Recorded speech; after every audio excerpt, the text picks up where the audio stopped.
Hey folks, welcome back to the Keep It Wausome podcast. BC here, and got a very cool guest today that I'm excited to tell you about. But first, give a little shout out to my sponsors, Scotty's Ale House and Eatery in Schofield, Campbell Haynes Menswear in downtown Wausau, kitty quarter from the 400 block, and we got a brand new sponsor that I'm announcing.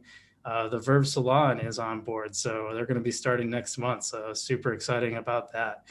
But now to get to my guest, we've got Ashlie Montana Zeidler. How you doing today, Ashlie? I'm good. Thanks for having me. Ashlie is like a yoga teacher and entrepreneur at the same time. Yeah, thanks. Yeah, I guess Yeah, that's pretty accurate. It's a good way to sum yeah. it up. You kind of just do a lot of little things, which is pretty cool. Like you got like the Yeah, web design thing, and you do some writing. I understand you just finished a novel or close to it. Is that right? we're getting there. It's Getting kind there, of yeah. in progress, but yeah, we'll Gotcha. see. Yeah, It's that's trucking always fun, along. isn't it? Yeah, it's been a really good time.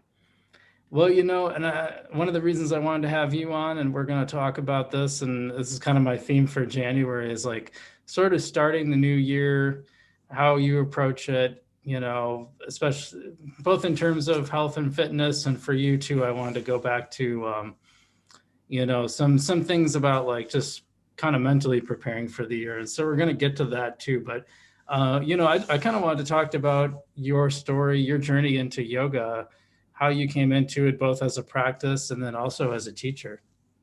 Yeah, okay. So yoga has really been definitely like a big driver, I would say, in my adult life, for really trying to incorporate the whole idea of holistic health, like the whole person, like that's a huge focus in yoga. It's a huge focus in other practices too.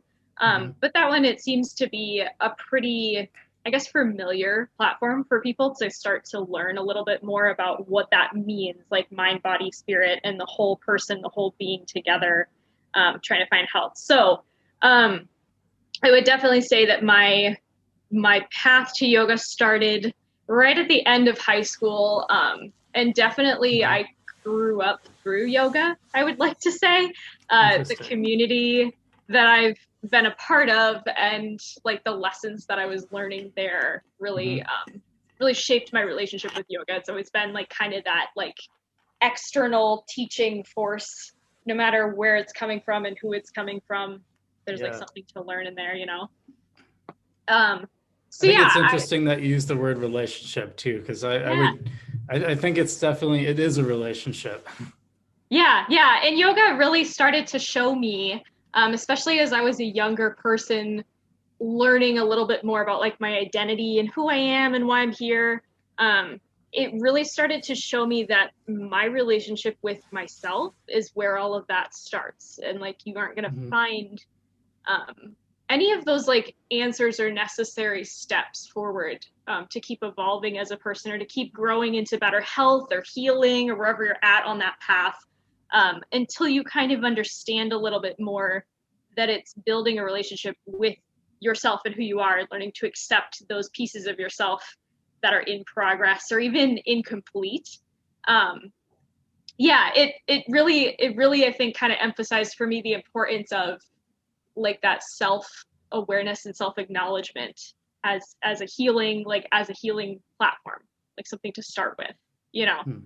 Um, I had kind of been in like the crunchy granola like health world for a long time prior to that, so learning all that kind of Hmm. stuff or adding into that wasn't anything new for me. Gotcha, Yeah, gotcha. yeah. So I just kind of naturally fell into that. I would say that it definitely started out for me, like most people, as some kind of exercise or some kind of way to Yeah. move my body. You know, Hmm. I think we all find it either as like a stress relief or as a movement practice. Um, and I always that, thought that's what's yeah, interesting about it is that it can start out that way for you and it can like stay that way for you for, not for a lot of people, it never really goes beyond being an yeah, exercise practice. And then others kind of go on the other end and it becomes like almost their entire spirituality. And then for a lot of people, it's something in between that. I think that's really interesting. yeah. And I think all of those versions of like your how yoga fits with your life is perfect. Like I love that there's Mhm. such a variety there.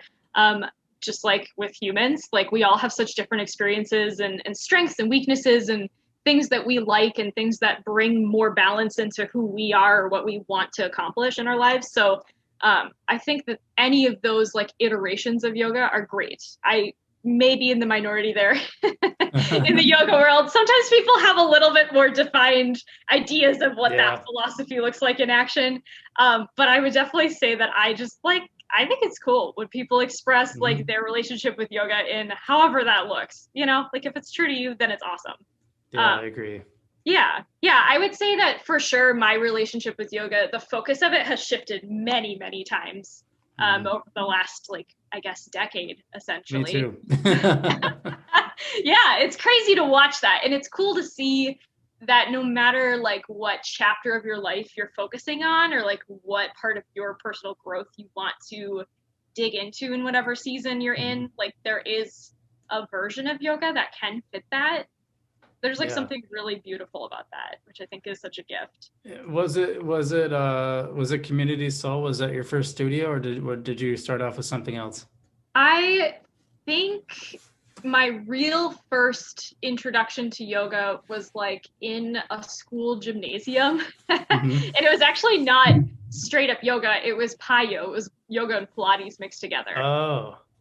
And I remember going and just needing to do something to move my body. I was homeschooled, so I had a history of dance, and that was kind of like my gym class for the longest time. But then when I quit, I didn't really have anything, and I wasn't really the type to like team sports, not my thing. Yeah. to like find movement and find community with people. So I was like, well, maybe this yoga thing, that's kind of close to dance. How hard could it be? Famous last words, right? Oh my gosh, we all think that. And then the Payo just kicked my butt hardcore. And I was like, I hate this, but I like it. I don't understand. I was so confused. That girl stopped teaching. I don't even remember her name. I wish I had it written down. But then not even maybe 2 years later, I found Community Soul right when it was opening, like right when they had first started building this tiny little community. And there was like 4 people in a class or sometimes 2. So same experience there. How hard could it be? I've done yoga-ish stuff before.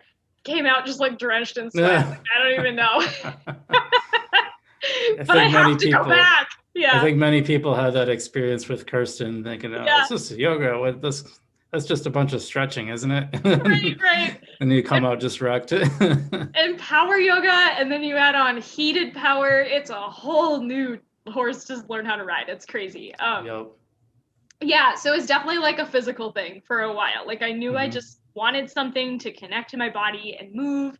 And I liked having someone else tell me what to do because that was just like how I learned to move my own body. I do think something that came out of that though, especially in the yoga world and especially in like the safe space of Community Soul, was like learning that I could be the teacher at some point. Like I could be the one who decides how I make those choices in my movement practice.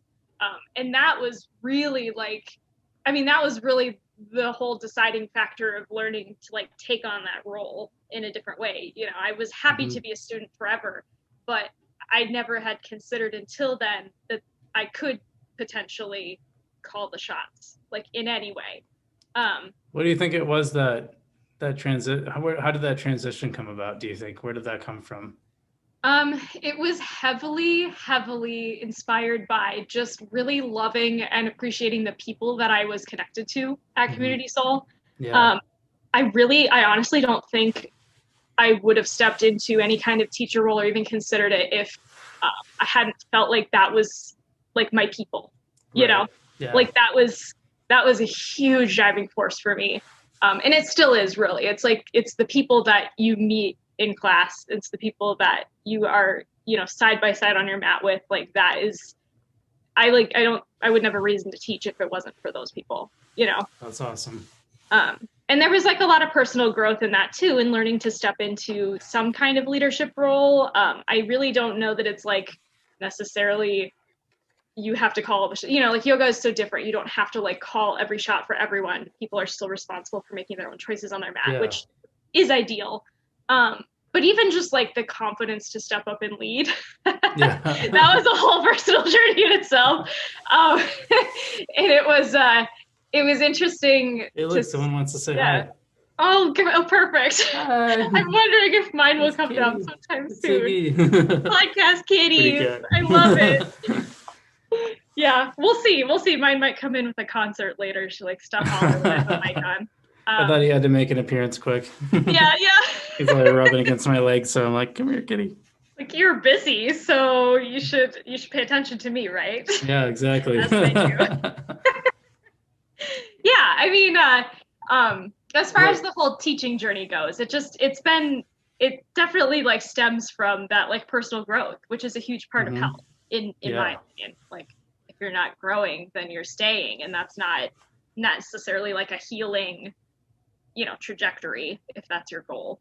So, Hmm. Well, one of the phrases I like from yoga is to push your edge, and I think about that yeah. on a lot of things. It's a very good phrase because it's like it's pushing that edge of your comfort zone, but not necessarily like diving in. I think Hmm. that's a really important point and aspect in a lot of things. It's like you don't have to like dive into like the deep end. You can just slowly you just push where you're comfortable and just push it to the edge of that and just keep going, and eventually you make this kind of cool progress, not just yoga but in all kinds of things in life. Hmm. I think the difference between that mentality and like always going further is because that's another concept sometimes people try to bring into their life as well. And maybe it's not wrong, but I like the idea of pushing the edge instead of leaping past it, like you said, Yeah. because it kind of leaves that space for self inquiry. And that's a huge, like, foundational principle of yoga is like being able to take the time and give yourself the room to assess like is this a good choice for me or is this a good direction for Mhm. me and how do I feel about all of these different steps along the way that I'm taking as I get closer and maybe past or maybe a little bit right up to that edge, you know. How did you feel when you became a yoga teacher? What was it like compared to what you expected it would be like? um I just my biggest memory of like the whole teacher training experience was just Mhm. being petrified the Yeah. whole time. Yep. I'm not like a super outgoing person in general. One on one a little different, but like in front of a group, my biggest fear, I think, at this point in my life. Yeah, when I So, went in 2018, I kept thinking like, why didn't I just take a normal vacation? right? Like, Why why am did I I doing this to why did I myself? take off just to do this? But in some ways it was a relief too, because it was like I could just focus on this one thing and kind of like forget Yeah, about the rest of life for a while. But I was like, yeah. yeah, why am I putting myself in this super uncomfortable position? That's the whole point, And that's right? the whole Like, point, that's right? you don't grow if you don't get a little uncomfortable or a lot uncomfortable Yeah. in like introvert turning into teacher case. Yeah. Um, Which is something you and I both share. Yeah, Yeah. absolutely. That whole journey for me, it was very interesting to see you go through that, like, only a few years later and like be remembering like, wow, that was such a struggle. Like Yeah. it really, really was. Mhm. And I don't even I had that like lingering anxiety. It didn't go away after you become a teacher and you pass the class. Like I'm sure you've Yeah. met that too. Like I Yep. think the first couple years of teaching and even occasionally now, like thousands of classes later, I still get that like jitters prior. Like I Hmm. don't know if it ever totally goes away. Well, Um, I think it's impressive that you did it at such a young age too, because one of the things of getting older is you just kind of stop giving a shit.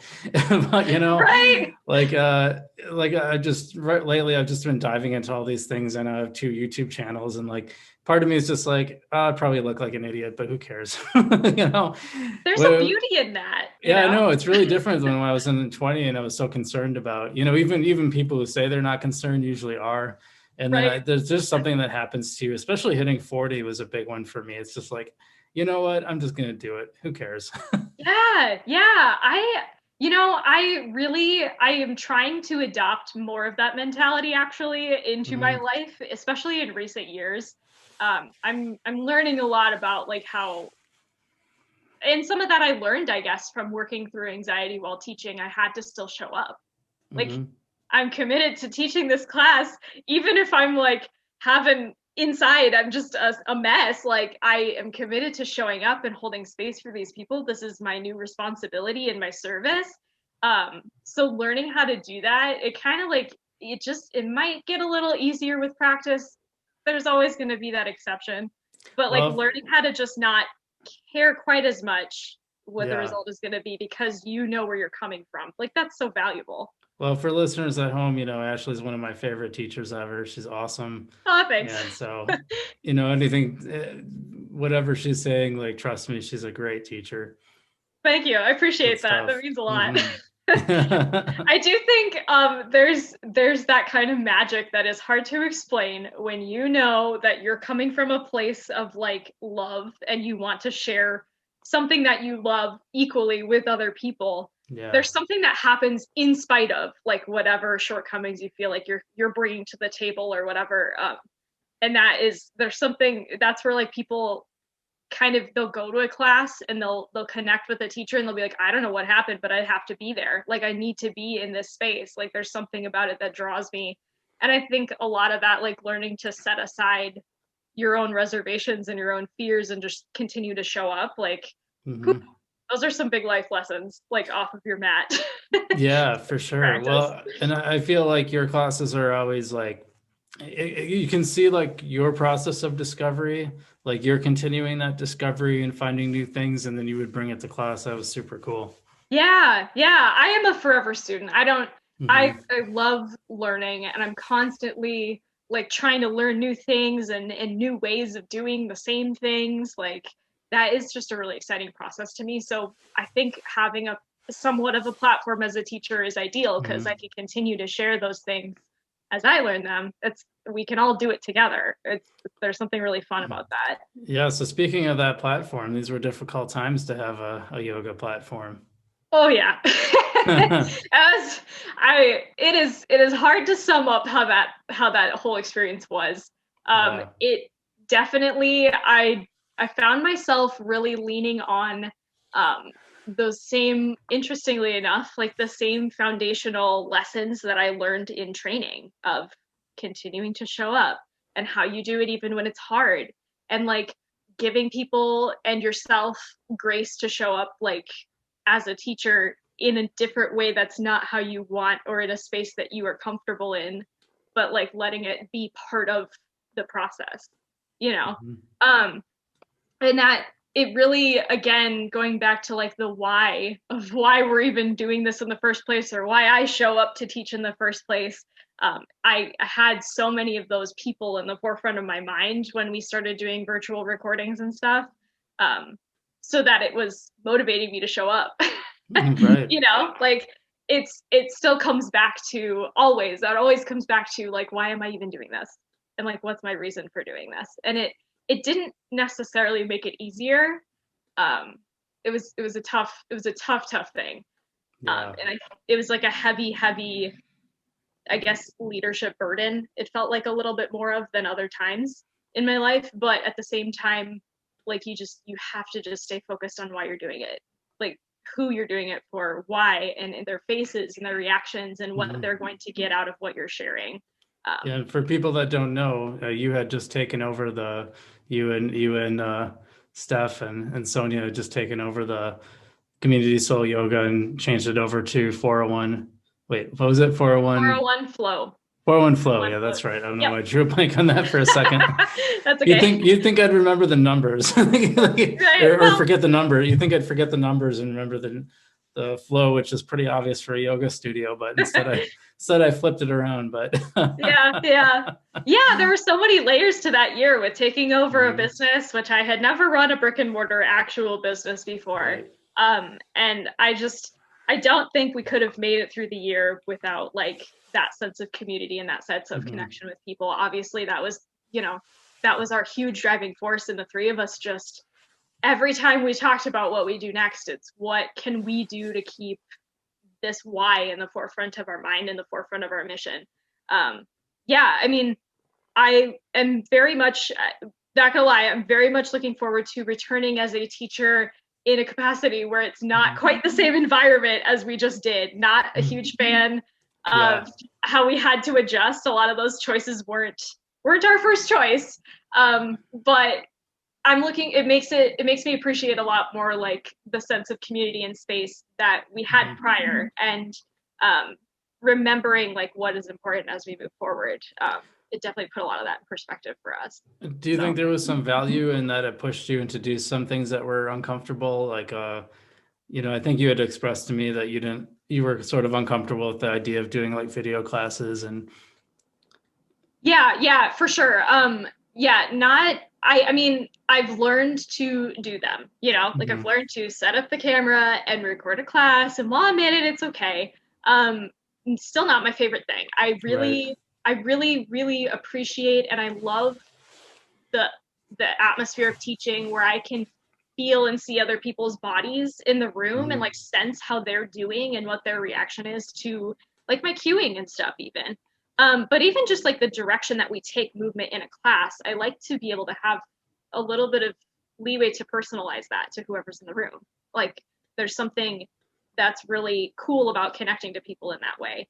And knowing like what their other movement practices outside of yoga or what their lifestyle is like, bringing all of that forward to serve them a little bit better. So it just felt a little bit like it fell short in what I wanted to offer as a teacher. And I think that's where like the major discomfort came in with teaching those classes.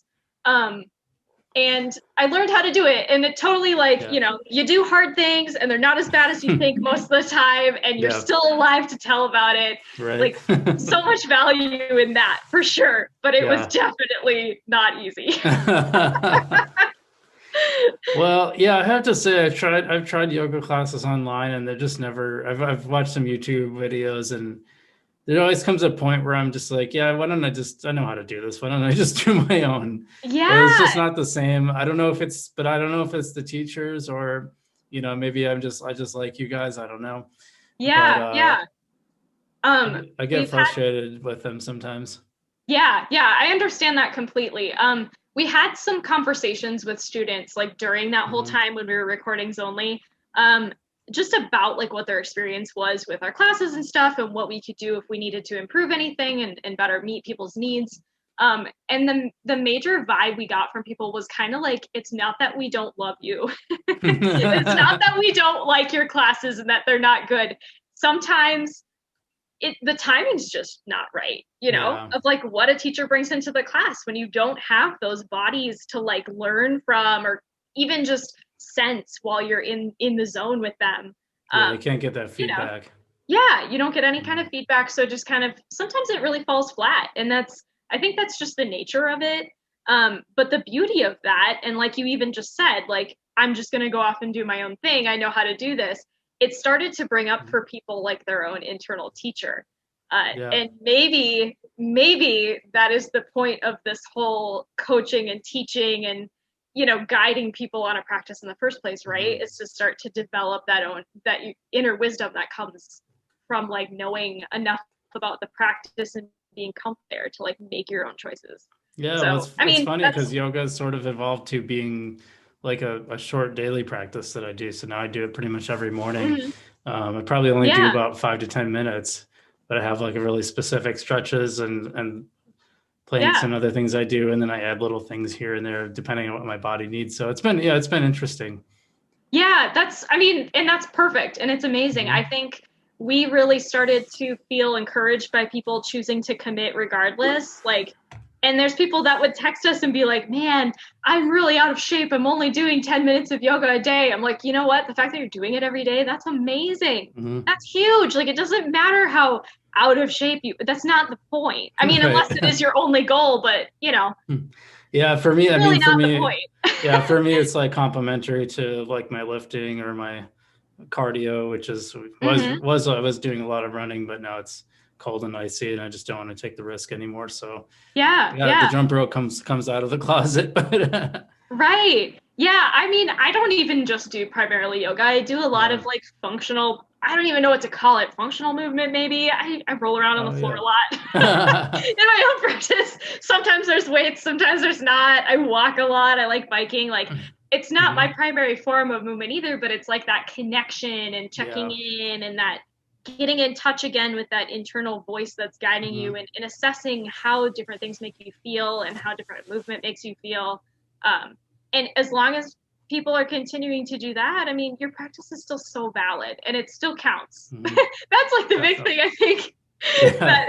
That was like a major area of growth for a lot of folks this last year, was like, even if it's 5 minutes of breathing a day, is that still my practice? Does it count? And it absolutely does. Like, Mhm. that's amazing. You're doing it. You're doing that. You're taking the time. You're showing up. Like, that's all that matters, you know? Yeah, yeah, I think you're accountable to yourself. Hmm. If you're happy with that, then that's what you do. If you want more, you can make yourself do more, I guess. But Right, right. yeah, well, speaking of that, I think that's a good segue into, this time of year, a lot of people set resolutions. I'm not a big fan of resolutions. I have more of a process, or if I want to incorporate something into my life, I kind of think about it. I study it a little bit, then I experiment, and if I like it, I keep it. That's sort of my go-to way. But it's that time of year where people are diving into fitness routines, and health, and I guess, how do you think of, what kind of things would you coach people on, or if they asked you advice when it's like the first of the year, how to kind of get into it and how to think of it from like a fitness and health standpoint? Yeah, I'm with you on not being much of a resolution person. Mhm. I don't necessarily always feel like the beginning of the calendar year is the beginning of my personal year. Yeah. Um, so I don't always really identify with that, like, Mhm. clean slate, hard line, anything like that. Also, life always changes so fast, and that's one thing we all, I think, Mhm. can agree on after after our experiences so far. Um, so like setting a hard and fast resolution doesn't feel like a good like practice for me either. I'm Mhm. very goal oriented and I like achieving stuff, but that's not like the healthiest way for me to look at my own growth. I've I always said do, if you're yeah, really resolved, you don't need a resolution, yeah. Ooh, because you're I just gonna love do that. it. Yeah, yeah, that's so true. I like to look at it as like making and keeping promises to myself.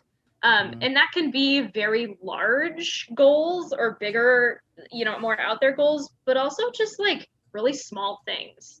And that to me is where I guess if somebody asked me for advice on like health and fitness in a new year, that's where I would start, is the little things. Um, Mhm. like, are you moving every day?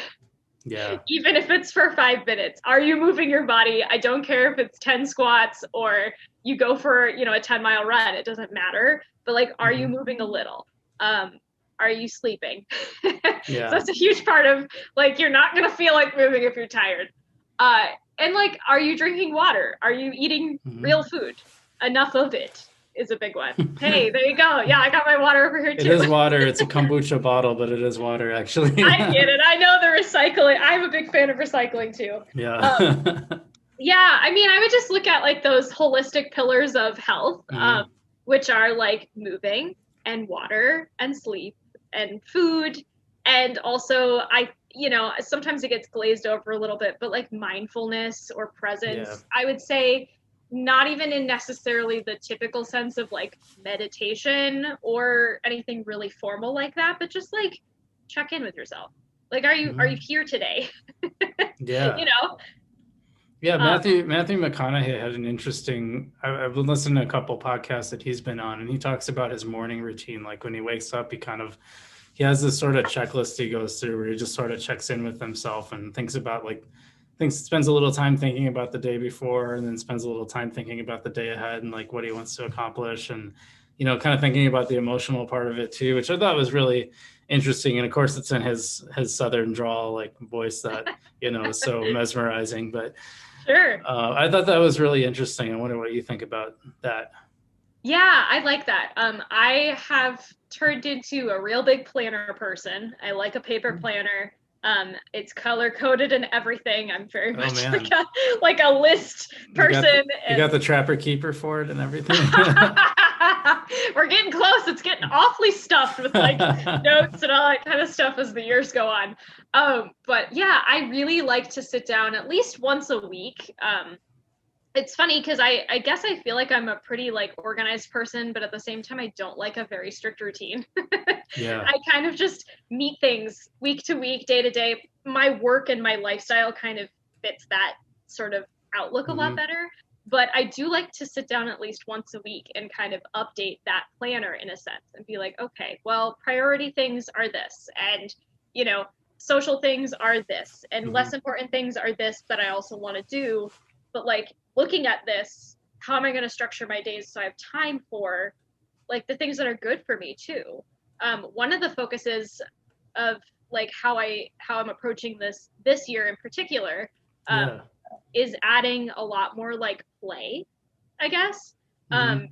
I, like many people, worked just constantly through last year and did not set good boundaries for myself as far as what's a sustainable like work schedule and output and expectation for myself. Um, and that's happened in other seasons of my life too. I guess I tend towards that, but Mm-hmm. I really want to change that tide. And Yeah. for me mentally, like taking that space and giving myself room to just play and experiment and create and like do those things that feed me, that's like a big priority on my list this year. So when I'm looking at my week, I'm trying to decide, okay, what blocks of time or what days am I going to really make that a priority in my life? Yeah, You that's know? hard when you're especially, I think a lot of people are probably facing that now when you don't have that like boundary of like, well, I go to the office and when I come home, Mm-hmm.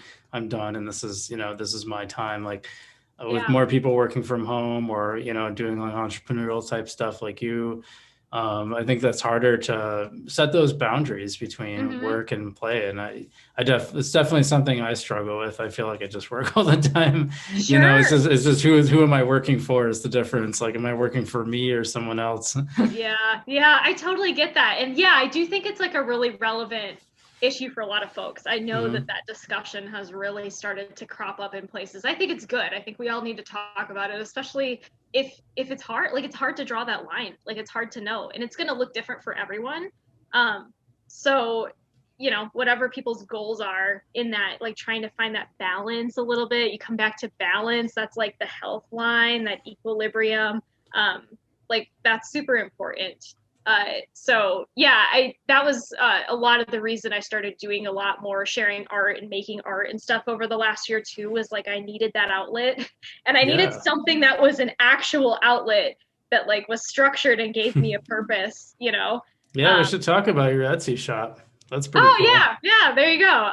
Yeah, I've always been like a maker, and I like to be creative and I love to be artistic. Mhm. uh, Set aside a lot of that as I was a young adult, like getting into the working world.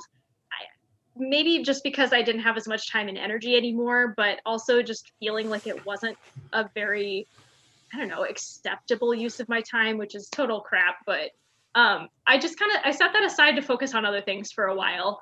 And just found like last year with all the extra work piling on and all of the different work and those blurred lines and those blurred boundaries, I really needed to like give myself that space and that permission to play again and really just do it in a very Mhm. visible, very real way, and giving myself a goal of like opening up a shop and sharing art and having something to offer to people.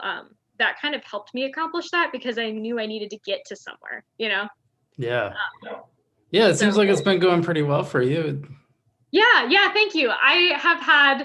I've been pretty blown away by the supportive folks Mhm. that know me, and even just like random people that have found stuff on my shop that they really like.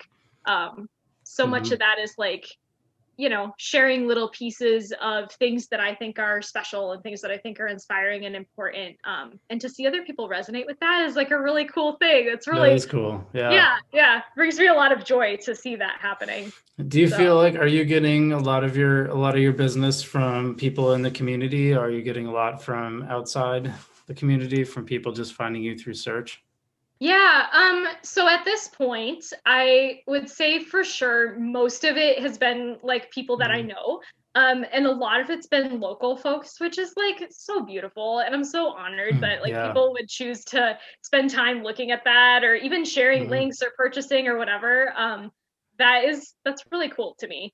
But I've had a fair amount of, I mean, I'm a little baby shop and I've only had a Yeah. few months going, so my Right. expectations are very realistic, but I Yeah. have been pleasantly surprised to see listings start to get out there, and I've Oh, had a fair good. amount of I guess traction from strangers on the site and stuff as well, which tells me at least maybe I've done enough research to get things rolling a little bit. So Yeah, I think that's the model with Etsy. I think you have to have some local people to kind of kickstart the sales. I've heard if you just kind of start off blank, it's kind of hard to get their engines running. But if you can get people like locally to start buying, and then it will start showing your stuff to other people because you start getting some sales under your belt.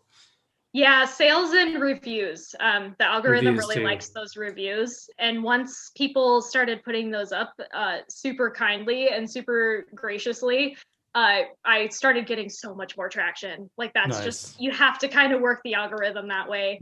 I did have, I would say, like a decent following with interaction on Instagram. Nothing like Mhm. crazy big, but like, modest enough and genuine enough with real people that interact and follow me. So I was able to kind of tie Instagram into like promoting the shop a little bit and stuff.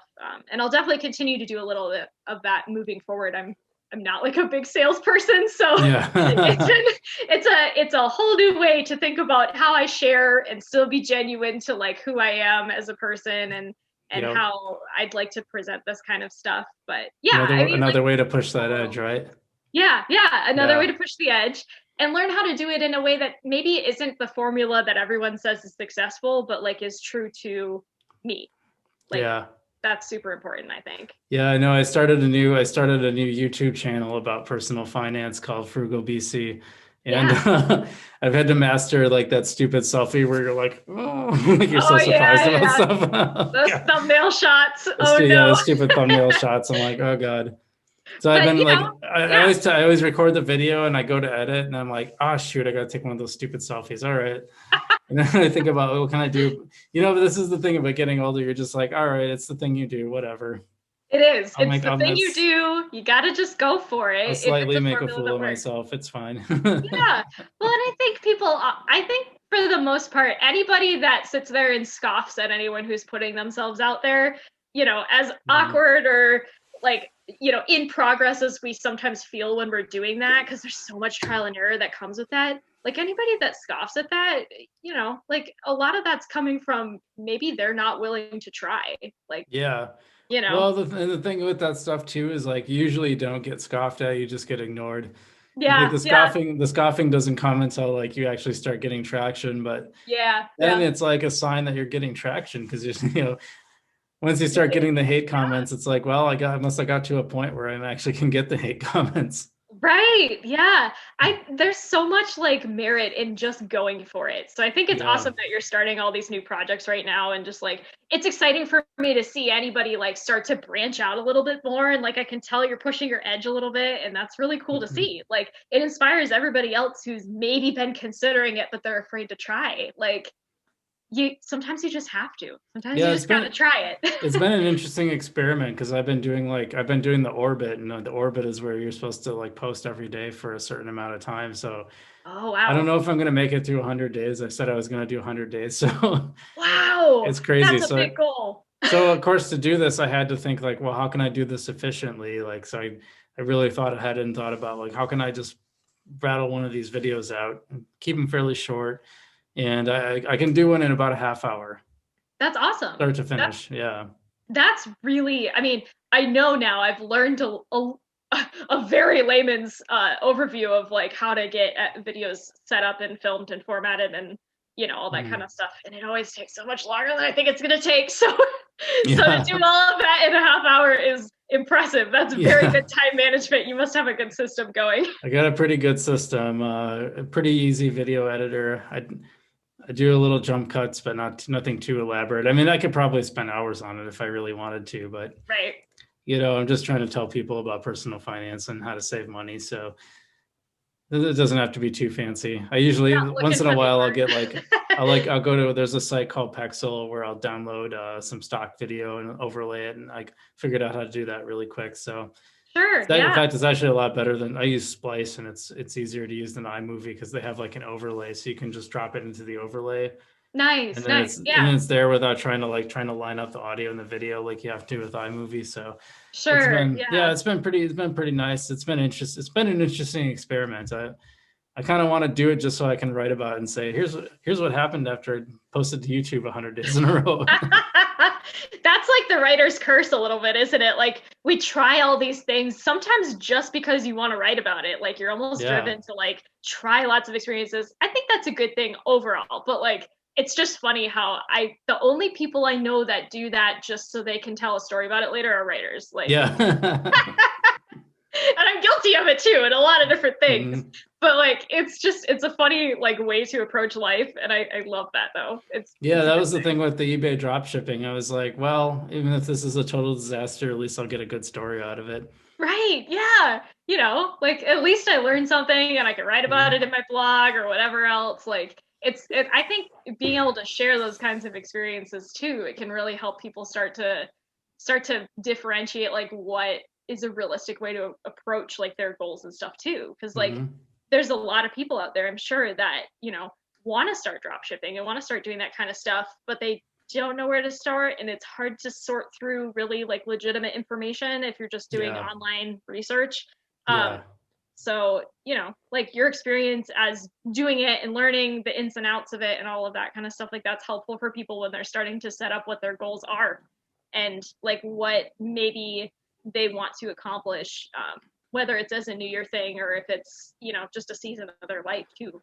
Yeah, and I cheated a little bit because I follow this YouTube channel called Cupcake Trainings, and she goes through like all these platforms and all these different like online ways of making money and experiments with them. And she experimented with this guy named Paul Lipsky.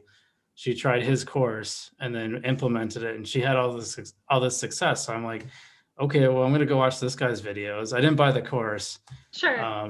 He's got one coming up about Facebook marketplace drop shipping. I Oh might boy. try that Yeah, because yeah. apparently it's actually a better platform than eBay. Like it works better. So I might try that. But so I just like devoured his videos and I'm like, okay, I'm going to try it. And then like Yeah. the first time someone bought something, I'm like, oh my God, like something bad's going to happen. I don't know. Okay. Let's try this out. And it's really funny because it just works. It's like a Yeah. pretty easy way to make money. I shouldn't say easy because like it takes some like planning and organization. Like I had to get organized and there's a lot of little things to think about. But Hmm. yeah, when it was really going at the beginning of December, like I was getting like 4 or 5 orders a day and I was like, That's this so is fun. crazy. So I made probably about I think a little over $600 in like 3 months, three and a Nice. half months, something like that. Yeah, that's so fun. Mhm. Yeah, every time I get an order, even now, I like get super excited. I'm like, oh my God, I Yeah. got an order. I can't wait to ship Yeah. this out. Like, this is so great. Yeah, I'm a huge, huge fan of self-learning. And like, if you want to figure out how to do something, like just go learn about it. Yeah. Like I was the kid that literally read encyclopedias for fun. Like that was just, I always wanted to be learning like how and why and what. And I think that kind of mentality when you're approaching like um, different enterprises now is so Mhm. accessible. Like because there's so much information out there, and there's a lot of courses and stuff out there, but there's a lot of ways to find those free resources too, which is super fun Mhm. and super awesome. Like the limit almost doesn't exist anymore. Yeah, the cool thing about this guy Paul Lipsky is like he does these like question and answers every Yeah. Tuesday, like a live show. And I usually didn't have it's usually at like 3 on a Tuesday, so I'm kind of busy, but Mm-hmm. I would come Sure. back and watch them later. And like people ask all these questions. So like over the course of like several of these, I started like picking up on, okay, I'm getting like a sense of like this is how this works and this is how that works. And Yeah. I've even left from like once in a while, I would just log on long enough to like leave a question and then watch later. And sometimes you would answer the question on the show, which was pretty cool. But yeah, it's really interesting. I like these like online models of making money and supporting yourself and like the idea of like maybe getting away from like kind of being a slave to someone else and there some big corporations that you can kind of do your own thing. It's pretty cool. Yeah, yeah, I've always been a huge fan of like multiple Mhm. streams of revenue. I think Yeah. most people that know me know I always have at least like a few jobs or gigs or whatever on the side that Yeah, I'm you doing. do. Yeah. um, some of that is just because I like the variety, but also like the challenge of coming up with those multiple streams of income. Like it can afford you a lot of security in the future too. Like I think Right. that's definitely like it's a worthwhile investment in my opinion. with your time, if you've got it, if you've got the time and you've got the drive, and if you like trying new things, and even just like keeping yourself a little bit busy with whether it's a hobby or whatever, that is, it's definitely like a work model that I'm a huge fan of too. Yeah, it's cool. And it's the cool thing about it too, is like, if you suddenly lose your job, you're not like completely at zero. At least you have something coming in, So I'm trying to build those up more and more, so I could just have that cushion of like, or even if you want to leave, if you just said, hey, you know what, this isn't working out, at least I have enough. I would really love to have enough coming in where my expenses are met or close to that, so that I would have like, okay, well, I can just exist for a while, and if I want to work somewhere else, I can, or maybe I can just grow these things, and so they're actually more than my expenses. Yeah. I think there's some power in that. There really is. There's like this sense of self-sufficiency, I think, that you don't really necessarily get working for someone else.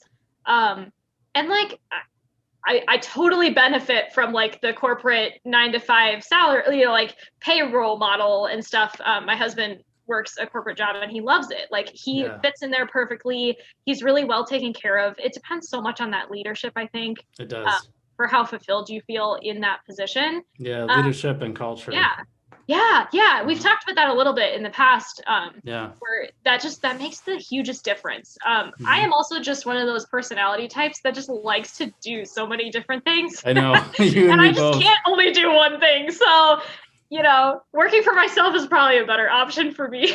I think that's why you and I get along, is we both have that drive to like create things and just do different things and have different stuff going on.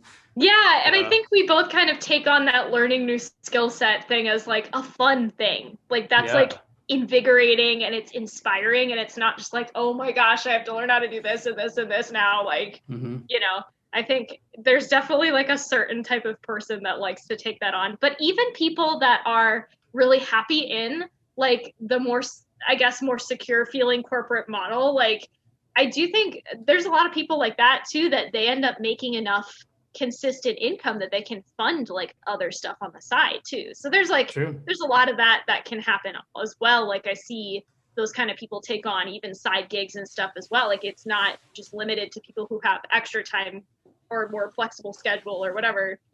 I think anybody can do that if it's something that they're interested in. But it just depends, like if you want it or you don't, because it definitely is work at the end of the day.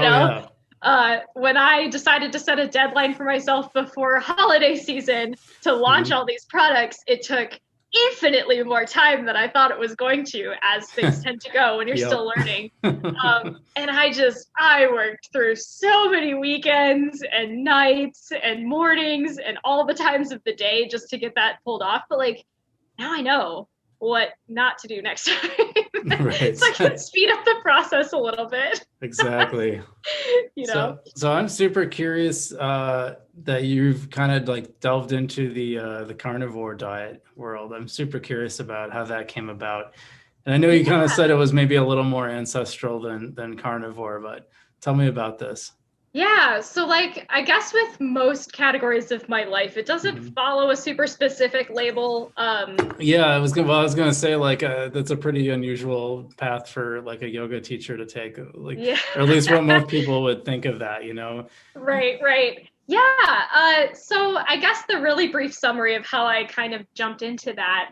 And it does kind of tie back into like all of my other like goals and plans and stuff for my health and my like new year anyway. So that's super relevant. I guess the really short version of this was I've had a lot of issues since I was a kid, health stuff, digestive stuff mainly, but like just a lot of woes. And I had tried up until 2018, I had tried pretty much everything. Like I'd tried paleo, I tried different elimination diets. I was vegan for a hot minute, and then I was vegetarian for a while, and then I was plant-based, and then I was, I've done every iteration of everything else. Man, I would struggle on vegan. Yeah, I would struggle. Was not for me. It was a very brief phase. Did not work out in my favor. Just wasn't a good choice for me overall. Yeah. But Yeah, I mean, I pretty much got to the point where I still wasn't feeling very good. I had a lot of stuff going on in the background. That's kind of the thing with like those chronic issues. Like a lot of times, not everybody knows it. It's not like a super visible thing all the time, but like it would really eat into my energy day to day and like how I was feeling day to day, and even like my mental, like my mood and stuff was really affected by. Um, so I just kind of, it was almost out of desperation. It was like, well, I haven't tried this, and it's the only thing that I can think of that I haven't tried. So like, what Right. do you have to lose, right? Yeah, Like exactly. the worst is that it doesn't work and I'm back to where I started. But Yep. you know, so I, like any typical big life change, I like to really over research. And I spent a long time. I mean, all of the stuff that like carnivore and ancestral, which in a very simplified sense is animal based versus plant based, Yeah. like that would be your focus. Um, Yep. that whole mentality is so like opposite of what I had learned about nutrition. Um, Mm. so like before jumping into that and just going for it, I really wanted to like know why. Like why is this such a, you know, philosophy, and why are people so like promoting this and stuff? I was just super curious, and I was willing to learn otherwise. um, so I spent a really long time, I would say almost a half a year probably, researching and just Wow. like kind of getting used to the idea. I think anytime you're trying to like mentally adjust to something that's so opposite of what you're used to or what Yeah. you're conditioned to, like it can take some time. So I struggled with that for a long time, even though I wanted to understand. It was really hard. Um, but I'm glad that I did, because it kind of gave me the confidence moving forward when I was ready to start like kind of transitioning my diet in that direction, to kind of like experiment a little bit and treat it more Yeah. like an experiment than like this is a thing I have to do and see it through to the end, regardless of what happens. So I did start, like, I guess I just hit a year in December. Oh, Yeah, so wow. it's been like a year that I've been fully eating this way. Um, but I had started like a few months prior to that December, just kind of like changing my macros a little bit and adjusting my serving sizes and starting to try foods I hadn't eaten in a really long time that were more animal based, just to see if I liked them or if I could develop a taste for them or whatever. So I took that transition really slow. Not everybody does. Yeah. Um, but I used it essentially as an elimination diet, just to kind of give myself a baseline. Like that's the whole point. Right. Is to see like what okay or good feels like in my body, so that I can make more educated choices as I add other food groups in or choose not to. Um, And and I once think, what were you yeah, building up to? Like was it like did you build up to like straight I'm only eating meat and then start slowly adding stuff back in? yeah, I do remember a brief. I like dipped my toes in and was like, nope, this isn't gonna work, and pulled right back out. And then I tried again like a month later, and it was more successful that time. My goal was at a certain point, after I had kind of like transitioned into it, I was at one point only eating like meat, eggs, a lot of bone broth, and I don't think any dairy at that time. I was eating a little bit of like fermented veg, which is sometimes recommended in ancestral. It's usually recommended in small quantities. I did end up. There have been seasons that I've cut that out or not, depending. But yeah, for a brief while, I was really strict, and I just had meat and eggs and bone broth. Um, and I don't think that lasted super long. It was maybe a couple weeks. Mm-hmm. Um, just to give myself a baseline. Immediately I already started feeling better. Like it was Wow. almost immediate. The digestion improved almost immediately. I was sleeping so much better. My mood was already starting to level out. So it was like, wow, there's something to this. Like, how can I start to adapt this into something that feels realistic for the rest of my life? Or Yeah. as a season of my life, or however long this goes, you know? Right. Yeah. Um, so I'm not super limited anymore. My macros, I don't track super strictly, but I do adjust as needed. Um, Mm-hmm. and I mean, at this point, I eat dairy again. I eat all kinds of different animal products now. I'm not really limiting any of that kind of stuff. And I do have some, yeah, like I have some plants. It's here and there. It's a little bit more instinctive. The whole idea with ancestral is you're eating like the most nutrient dense stuff, which is animal products, as the majority of your diet. And then you add in anything else that's seasonal or minimal or fermented or prepared usually in some way, that would be appropriate to like a seasonal diet. Gotcha. Interesting. Yeah. And you've continued to feel good on this? Like, this is a good diet for you? Yeah. One of the things that I thought I would struggle with more and surprisingly have not is I grew up in food service. So for a while I was cooking professionally. I was offering all these fancy recipes and coming up with, I even had like a newsletter for a while that I would share recipes in and stuff. I really loved cooking. Was worried that I would get bored and weirdly have not. Interesting. There's something to like, I guess just feeling satisfied with what you're eating. And I had been dealing with all these nutritional deficiencies across the board that were a mystery and no one could figure them out. And I was like, that was taking up so much noise in my brain prior to like this way of eating. And I didn't know it until all of a sudden it was quiet. So that was like one of the big things for me was like, wow, I know that I'm basically eating the same thing every single day, just with slight variation, like it's very simple. But I have so much more mental energy now for like other stuff. Like I'm not constantly thinking about how I'm going to cook my meal and what I'm going to make. Like it's already done. That's a good point. Like, there's something about that I found very freeing, and I thought I would get bored and I just didn't. Like it's just been nice. Do you think, is there something specific that diet eliminated that you think was causing the problems? Have you ever narrowed it down? Yeah, I have experimented a little bit with adding back in wheat, and that is a huge problem for me. Whether it's sourdough, whether it's, organic or local or whatever, I've tried all the iterations and it just is a no-go for me, I think. I feel so much better without it.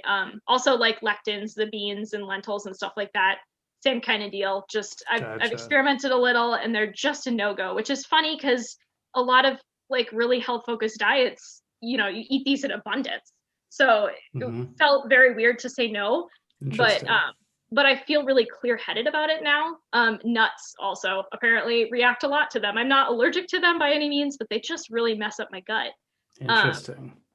So anything super high fiber at this point can be kind of irritating. And that's just person to person. My digestion was so wrecked that I think fiber was just making me feel worse all the time. It was causing too much inflammation.